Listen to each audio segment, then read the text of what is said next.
je suis Pelayo, bienvenue à Saladolandia, et aujourd'hui nous allons préparer un riz au gambas facile et très savoureux, et avec une astuce qui change complètement le résultat.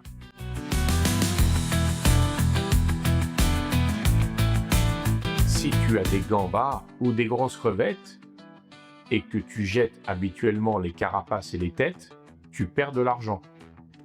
Parce que tu jettes énormément de saveur. En effet, il est courant de prendre les gambas, les crevettes ou peu importe, d'enlever les têtes et les carapaces et de les jeter. Mais justement, c'est dans ces carapaces qu'il y a beaucoup de saveurs cachées. Une saveur très puissante. Et pourtant, je vais seulement utiliser un oignon, 2 gousses d'ail, de l'huile, du sel, du riz et 10 ou 12 gambas. On commence avec les gambas. Comme je te le disais, je vais en réserver 4 entières. Mais pour le reste, la tête, la queue, tout pareil. Tout ce qu'il y a autour du corps, on va l'utiliser.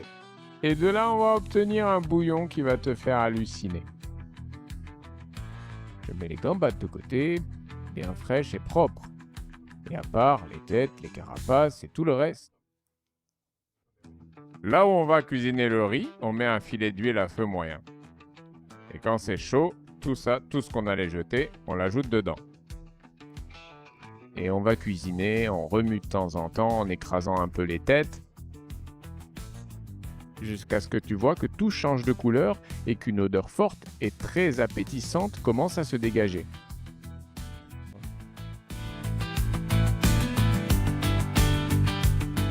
Maintenant, tu ajoutes que 4 ou 5 tasses d'eau et tu couvres la casserole.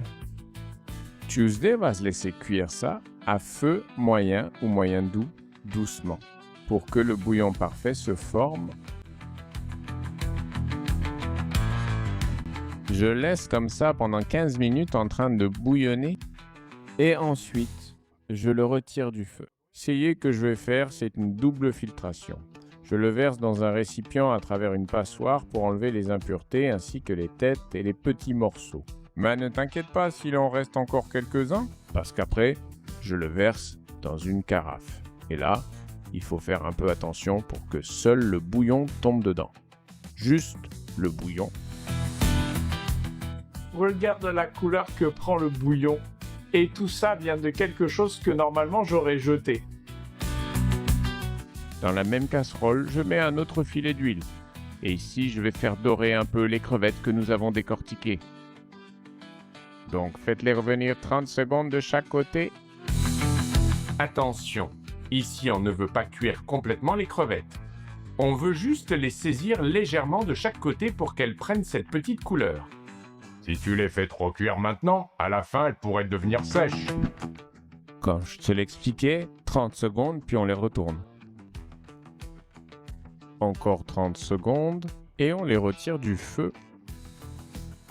Ensuite, on fait exactement la même chose avec ceux qui avaient la carapace.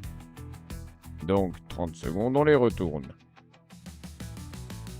Et encore 30 secondes avant de les retirer. Je ne peux pas te faciliter la tâche davantage. Les sofritos, fondamental.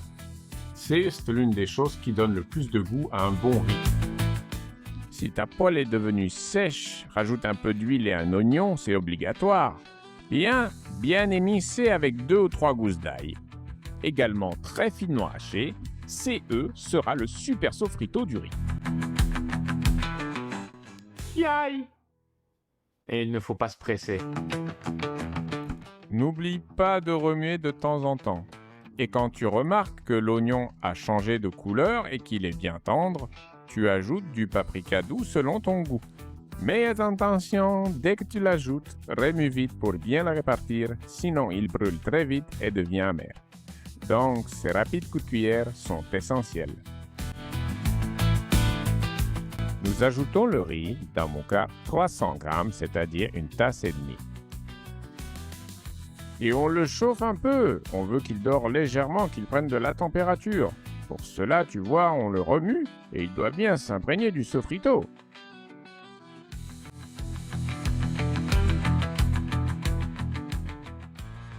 une pincée de sel. Et maintenant, on passe au bouillon. On va verser tout le bouillon à l'intérieur de la casserole.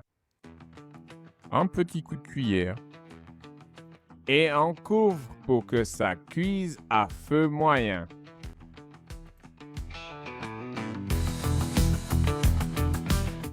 Et c'est à ce moment-là que tout commence à avoir du sens. Le riz va absorber toute la saveur que nous avons obtenue grâce à ses carapaces et ses têtes.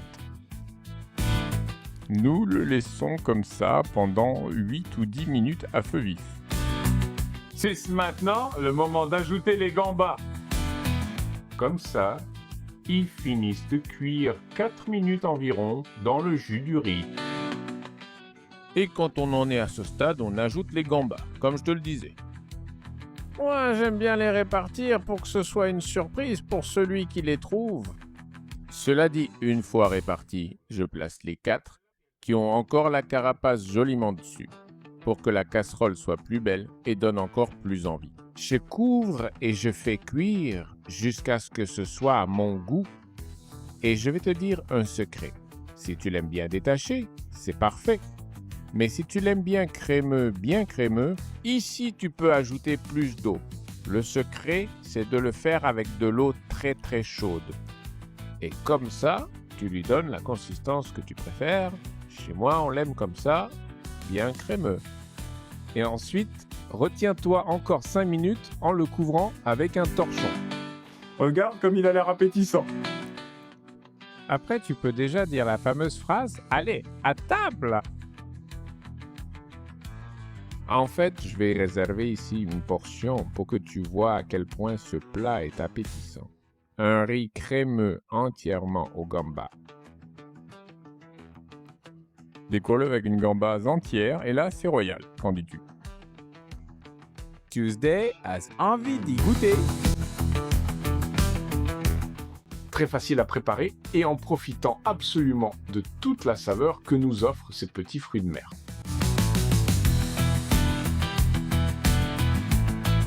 Allez, on rise avec énormément de saveur.